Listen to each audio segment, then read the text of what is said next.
انہوں نے کیا الیکشن لیا گیا اور جو ایکشن لیا گیا شہباز گل کے اوپر، یہ ذرا دیکھیں۔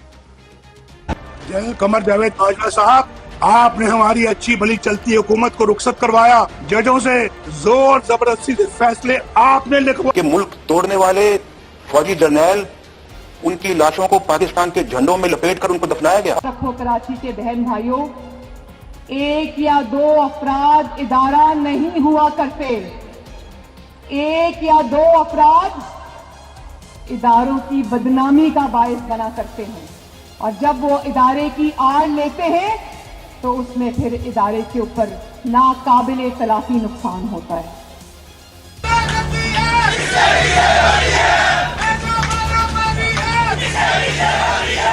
تو ہماری کردار کشی کرنا چھوڑ دو۔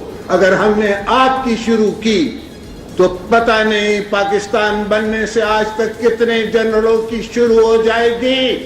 بیٹی بھائی وہ ایکیوزڈ ہیں، ان کی لسٹ لے کے جس نے ہم نے پریس کانفرنس کی تو آپ کی اینٹ سے اینٹ بڑھ جائے گی۔ اسرائیل کے وظیفوں پہ پلنے والے جرنیلوں، ریٹائرڈ جرنیلوں، اپنے حدود میں رہو۔ کام کی ہڈیوں سے گوشت تک انہوں نے نچوڑ لیا ہے اور اتار لیا ہے۔ ابھی نندن کی کیا بات کرتے ہیں؟ چیف آف آرمی اسٹاف تشریف لائے، پیر کانپ رہے تھے، پسینے ماتھے پہ تھے۔ شاہ محمود صاحب نے کہا کہ خدا کا واسطہ ہے اب اس کو واپس جانے دیں، چونکہ 9 بجے رات کو ہندوستان پاکستان پہ اٹیک کر رہا ہے۔ وہ کوئی ہندوستان نے اٹیک نہیں کرنا تھا، کچھ نہیں ہونا تھا، صرف گھٹنے ٹیک کے۔ اب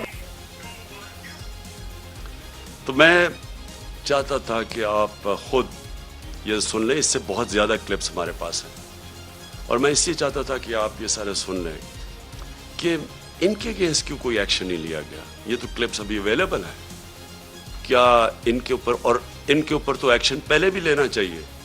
جو یہ سارا ڈان لیکس تھا اور جو میمو گیٹ تھا، کیا یہ لوگ آج ٹھیک ہیں؟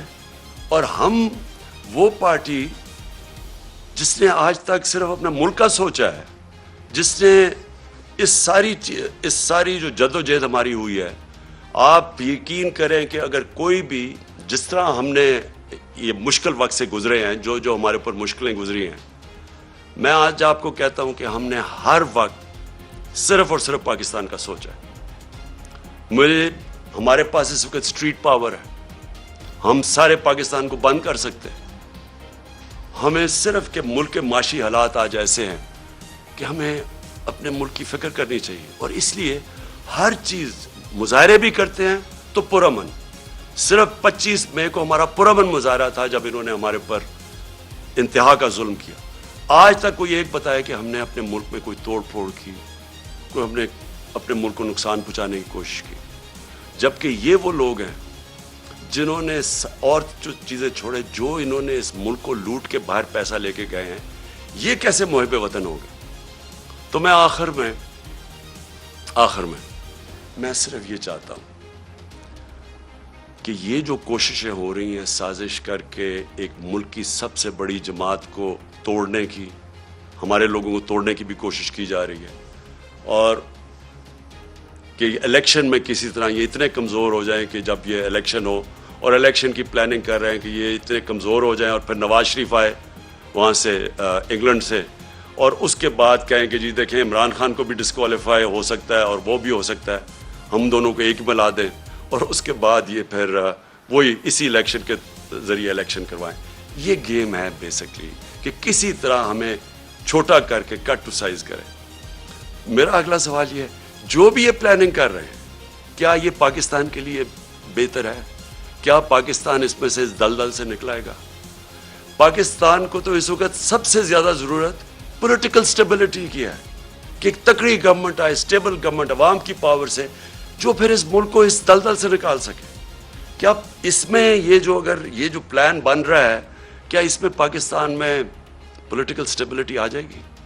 اور جو بھی یہ پلان بنا رہا ہے، کیا اس کو اپنی ذات کا سوچ رہا ہے یا ملک کا سوچ رہا ہے؟ یہ صرف تھوڑے سے لوگ اپنی ذاتی مفادات کے لیے اس ملک کو ادھر لے کے جا رہے ہیں، اور مجھے افسوس سے کہنا پڑتا ہے کہ خدا نہ خواستہ یہ ادھر نہ چلا جائے کہ ہم سب کے لیے اس کو نکالنے کے لیے اپنی اور نیشنل سیکیورٹی کمپرومائز کر دیں۔ ابھی بھی مجھے خطرہ یہ ہے کہ ابھی بھی ہم کوئی ایسے فیصلے نہ کر لیں جس سے ہماری نیشنل سیکیورٹی کمپرومائز ہو. صرف ایک راستہ ہے آج, اگر ہم نے اس سے نکلنا ہے صرف ایک راستہ ہے, اور وہ ہے صاف اور شفاف الیکشن. اگر ملک کو ہم نے اس مشکل سے نکالنا ہے, اس کے علاوہ صاف اور شفاف الیکشن کے علاوہ جو اور راستہ لیں گے, ملک مزید اور نیچے جاتا رہے گا. جس طرح کی مہنگائی آج ہے, جس طرح کے لوگوں کے حالات ہیں, جس طرح کے بجلی کے بل ہیں, ہر چیز مہنگی, اور ابھی مزید اور مہنگی ہوگی کیونکہ ڈیویلیویشن جو ہوئی ہے, یہ ساروں سے عوام کے اوپر بوجھ بڑھتا جائے گا. اور پھر سے آخر میں صرف صاف اور شفاف الیکشن سے ہم اس سے نکل سکتے. سب جو دیکھ رہے ہیں بڑا ذرا غور سے میری باتیں سنیں. دیکھیں, ایک بیرونی سازش کے تحت ہماری گورنمنٹ کو ہٹایا گیا, اور بیرونی سازش کے ساتھ جو ملوث تھے, جن کو کولیبریٹرز کہتے ہیں, وہ لوگ جن کو میں میر جعفر اور میر صادق کہتا ہوں, انہوں نے مل کے یہ بیرونی سازش کو کامیاب کیا. اور یہ جب ہماری حکومت گرائی گئی تو کن جشی بنائی گئی. ہندوستان کے آپ میڈیا دیکھ لیں, ایسے لگا جس طرح کہ کوئی ہندوستان کا ہی کوئی پرائم منسٹر بن گیا.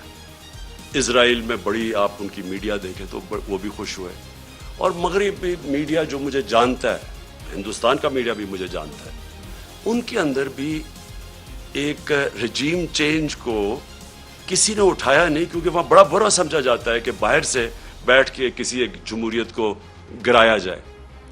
تو آج وہ آگے چل رہی ہے وہ سازش, اور میں اس سازش کی آج پہلے ایک چیز سے شروع کرتا ہوں. اس خوفناک سازش کے اندر ایک پلان بنا ہوا ہے کہ ملک کی سب سے بڑی پولیٹیکل پارٹی کو اپنی فوج کے ساتھ لڑا دیا جائے. یعنی ہمیں اور فوج ایک ایسا پیش کیا جائے کہ ہم ایک دوسرے کے کوئی مخالف ہیں, اور یہ ایک پلان کر کے کیا جا رہا ہے. میں صرف جو آپ سب دیکھ رہے ہیں, میں آپ کو یاد کرانا چاہتا ہوں کہ جب ہماری گورنمنٹ چل رہی تھی تو سب سے زیادہ تنقید جب آتی تھی ہندوستان سے میرے اوپر, تو وہ یہ کیا کہتے تھے کہ عمران خان فوجیوں کا, پاکستانی فوج لے کے آئی ہوئی ہے, ان کا پتلا ہے. سب سے زیادہ یہ کرتے تھے, اور مسلسل ان کو تکلیف تھی کہ جی یہ فوج اور گورنمنٹ ایک ہی پیج پہ چل رہی ہے. آپ کو پتہ نہیں اس چیز کا علم ہے یا نہیں, یا یاد ہو یا نہ ہو, کہ ایک ہمارے سوشل میڈیا کے جنونی نوجوانوں نے ایک چیز, ایک بے نقاب کیا جس کو کہتے تھے یورپین یونین کی ڈس انفارمیشن لیب. یہ کیا تھی؟ اس میں تقریباً 800 فیک سائٹس تھی, اور یہ فیک سائٹس کیا کر رہی تھی؟ یہ مسلسل پاکستان کے خلاف پروپیگنڈا کر رہی تھی, جس میں کئی پاکستان کے صحافی بھی شامل تھے, کئی وہ لوگ شامل تھے جو آج اس امپورٹڈ حکومت کے ساتھ آپ نظر آتے ہیں. اور یہ کیا کہہ رہے تھے؟ دو لوگوں کو اٹیک کر رہے تھے, ایک عمران خان کو اور ایک پاکستانی فوج کو, اور تکلیف یہ تھی کہ یہ ساتھ چل رہے ہیں. اب میں آپ کو ذرا